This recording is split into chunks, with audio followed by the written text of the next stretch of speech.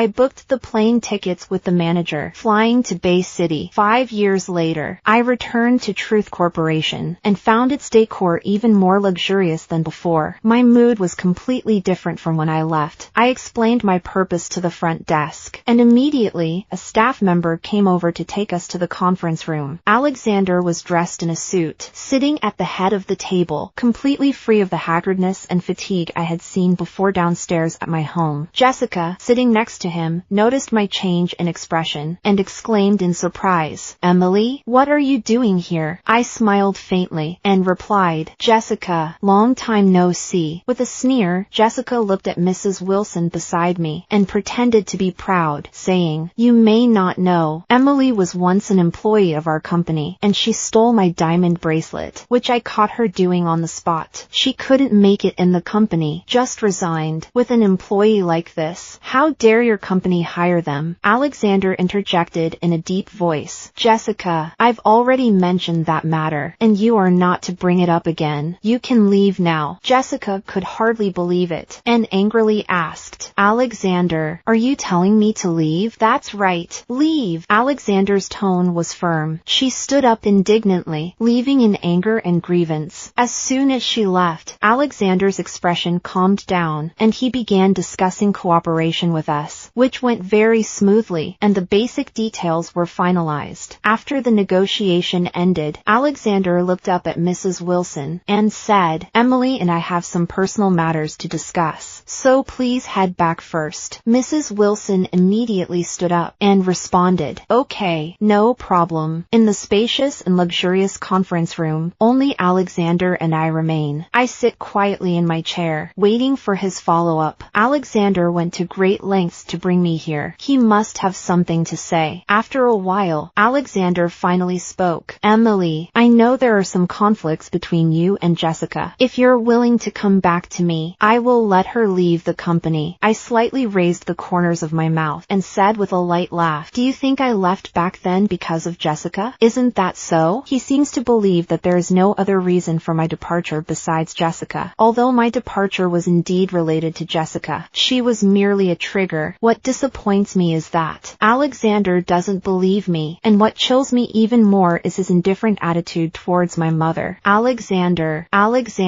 why don't you look for the reasons within yourself? Also, have you ever thought, maybe it's because I no longer love you? Alexander firmly denied my thoughts. He said, "Impossible. A woman who is willing to climb 999 steps for me and bow until her head bleeds just to ask for a safety talisman for me. How could I possibly believe you would suddenly stop loving me?" He took that safety talisman out of his wallet and placed it in front of me, saying, "Emily, this is proof of your love." Looking at the yellowed talisman, forgotten memories resurfaced in my mind. At that time, Alexander and I had just started dating, and accidents were constantly happening around him. The worst one was when he got into a car accident, almost losing his life in the flames. I heard that the sacred temple on Highland Mountain has very effective safety talismans, which can avert disasters and misfortunes, and bless for safety. So, I took Alexander to pray, hoping to get a safety talisman, but when we got there, I found out that, to get a safety talisman, you must bow down with every step, and climb 999 cold steps. You need to have complete sincerity and genuine intent. As soon as Alexander heard this, he immediately turned to leave, saying he never believed in such superstitions. He didn't believe, but I didn't want to take any risks that could affect his safety. So, I let him wait below, and then climbed the 999 cold steps, bowing with every step. By the time I got the safety talisman, my forehead was already bruised, and my knees were swollen badly. Alexander hugged me tightly, worried about me, and said how could he have such a silly woman who loves him so deeply. Looking back, I really was quite foolish. I raised my hand and tore the safety talisman in front of me. Seeing this, Alexander hurriedly tried to stop me, but it was too late. I scattered the shredded paper on the ground and looked straight at him. "Alexander, the foolish woman who once loved you will never come back again." A hint of collapse appeared on Alexander's indifferent face. face. His eyes turned red, staring at me. Emily, how could you tear it apart? I calmly replied, it was originally mine. I can tear it if I want to.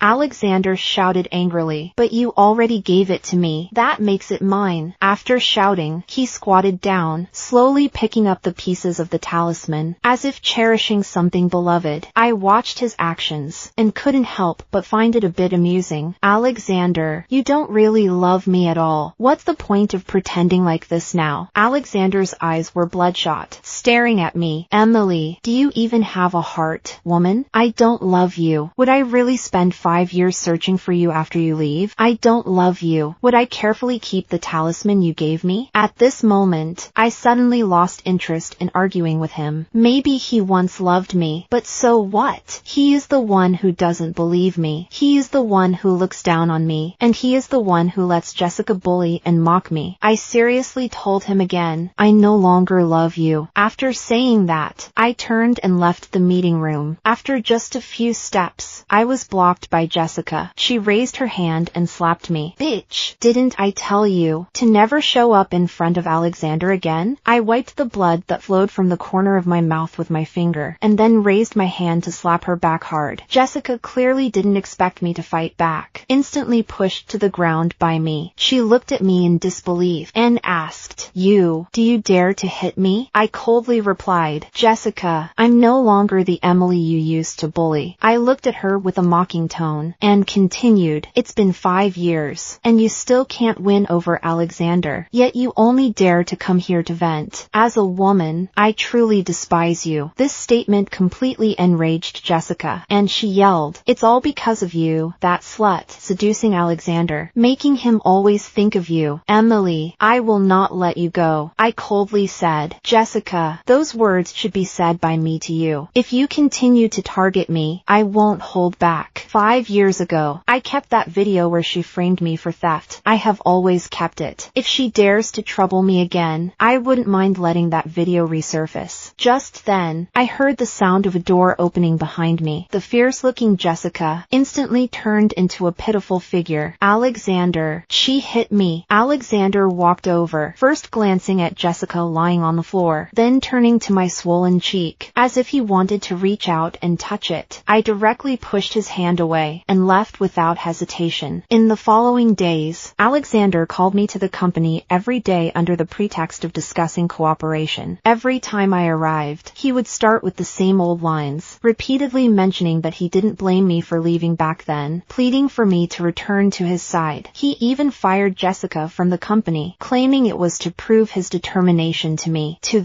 In response to this, I turned a deaf ear, letting it go in one ear and out the other. I started to think about, once I receive that $200,000 bonus, how I plan to spend it. First, I want to rent a spacious and bright apartment, then take my mom to buy 2 new outfits, and treat her to steak. Emily, are you even listening to me? Emily! Alexander's shout snapped me back to reality. I glanced at the time on my phone, and apologetically said, Alexander, it's already time to get off work. I'm leaving now. As soon as I walked out of the conference room, I heard a loud clattering behind me, the sound of tables and chairs being knocked over. Finally, the signing ceremony this Saturday has arrived. Once the contract is signed, my and Mrs. Wilson's tasks will be successfully concluded, and we can go home. This collaboration marks the first interprovincial partnership between the 2 major companies, and on the signing day, many rising stars in the business world came to show their support. Just when everything was about to settle down, Jessica burst in suddenly with 4 or 5 people. I took a closer look, and realized that the people she brought were the ones who isolated and mocked me back then. Since I left, Alexander had expelled all of them. To my surprise, Jessica managed to bring them all back after 5 years. Jessica pointed at me in public and said, Emily is the thief. Does your company still dare to reuse her? Isn't the finance department afraid of theft now? The people beside her immediately echoed, that's right. She stole Jessica's diamond bracelet back then. We are all witnesses. Emily's character is questionable. Which company would dare to hire her? That would be simply unlucky. Hiring a habitual thief as an employee, this company probably isn't that great either. Everyone, we need to thoroughly investigate this company. It was at this moment that I noticed someone was live streaming with their their phone. Her intentions were obvious. I just want to ruin my reputation in such a big occasion so that no one dares to employ me. Many people have started to look at me differently, whispering behind my back. Mrs. Wilson defended me in front of everyone. I believe Emily is not a thief. This must be a misunderstanding. That day, Jessica deliberately called me a thief in front of Mrs. Wilson, claiming that I quit because I couldn't cope. After returning, Mrs. Wilson asked me what was going on. I only told her, I'm not a thief and I have never done anything illegal. As for whether she believes it or not, that's up to her. She firmly said at that time, she believes me. I thought she was just saying it casually, but I didn't expect her to stand up for me in front of so many people today. Her trust warms my heart. I didn't expect her to stand up for me in front of so many people today. Her trust warms my heart. Jessica immediately expressed her disdain, claiming that when she stole my bracelet, it was crystal clear. Many people have witnessed it. What significance does belief hold? I advised her to quickly fire Emily from the company. Otherwise, I will expose her company's information online. Mrs. Wilson said with a righteous expression, our company has always followed the law, and we are not afraid of exposure. You say Emily is a thief. Where is the evidence? Otherwise, you are just spreading rumors and slander. A group of people following Jessica immediately interjected. We are all witnesses. We saw her stealing with our own eyes. Mrs. Wilson responded dismissively. You were all called by Jessica. Your credibility is low. At this moment, Jessica confidently stepped forward and retorted, if you are not credible, then Alexander's words should be credible, right? She turned to Alexander and asked, Alexander, you were present when Emily stole back then. You tell us whether this is true or false. All eyes instantly focused on Alexander. His one sentence can determine whether I am innocent. This time, I will no longer be a passive role. Quickly pulling up the surveillance video on my phone, ready to play it on the big screen, Alexander frowned and said, Jessica, you really are becoming more and more unruly. Quickly take them away, or don't blame me for being rude to you. But Jessica was relentless, seizing on his words. You didn't deny it, because Emily is just a shameful thief, a burglar. Alexander coldly said, Jessica, enough. He said that although Emily made mistakes, your bracelet has been found. What more do you want? This sounded like a defense for me, but in reality, it further deepened my suspicion of theft. Before Jessica could feel happy, I had already projected the surveillance video onto the big screen. In the footage, Jessica took advantage of the moment when no one was paying attention. I stuffed my diamond bracelet into my bag, and then accused me of theft. The footage of searching my bag is crystal clear. The truth is evident. I carried the stigma of being a thief for 5 years, and finally I can clear my name. In the face of this solid evidence, everyone's attention shifted from me to Jessica. She looked at me in panic and asked, how did you get the surveillance footage? I clearly unplugged it. You did unplug it, but this surveillance system has a dual power design. The battery can still work, so your actions were still recorded. I replied. Jessica questioned, since you have the surveillance video, why didn't you bring it out earlier and wait until now? I looked at her and said, Jessica, actually I plan to never reveal this footage in my lifetime. Back when my mom was sick, it was you who tried to make me leave Alexander. They gave me $500,000, which saved my mother's life. Although I have now paid you back with interest, I still appreciate your help, but you have always been aggressive towards me, and you refuse to let me go. It turns out that the one who kept shouting to catch the thief was her. She may be young, but her thoughts are so sinister. Whoever marries her in the future will really be out of luck. Jessica, who has been pampered since childhood, has never heard such criticism, and immediately screamed and ran out of the room. Alexander looked at me with guilt on his face. Emily, I'm sorry. I misunderstood you before. I never thought that. Everything was actually orchestrated by Jessica. She actually staged a play to frame me. I staged a play, but he always thinks I'm a thief. I don't want to talk to him about this anymore. It doesn't mean anything. I smiled and said to him, Alexander, hurry up and sign the contract. After the contract was signed, I had no desire to stay even a moment longer, and flew back to River City with Mrs. Wilson in the afternoon. After that, Alexander would fly to River City every week, hoping to earn my forgiveness. He stubbornly believed believed that, as long as he persisted, one day his sincerity would touch me, and I would forgive him, and go back with him. But with Mrs. Wilson's matchmaking, I was already with her son, James Wilson. On the day I married James Wilson, Alexander awkwardly knocked on my door. He was holding a red marriage talisman, and pleaded, "Emily, I went to seek this all night last night. I beg you not to leave me, and not to marry James Wilson." I took the marriage talisman from his hand. I saw the light of hope flickering in his eyes. Then, I tore the talisman to shreds in front of him. "Alexander, our fate has come to an end. Please don't bother me anymore." Bother? He looked incredulous. That he would be described with that word. I nodded heavily. "That's right. It's indeed bothering. Alexander, I'm already getting married. Isn't this bothering me?" Alexander stared at me for a long time, and finally left with a face full of disappointment. Meanwhile, I happily married James Wilson, and lived the life I wanted. A long time later, I learned that, after Alexander left that day, Jessica went to find him again. In a fit of rage, in a moment of impulse, he drove into Jessica, resulting in her lower body paralysis. He can only lie in bed for life. As a result, Alexander was sentenced to 10 years in prison. Upon hearing this news, I couldn't help but feel a sense of regret. At the same time, I am also grateful that I have long escaped from their crazy lives, and now have a happy family.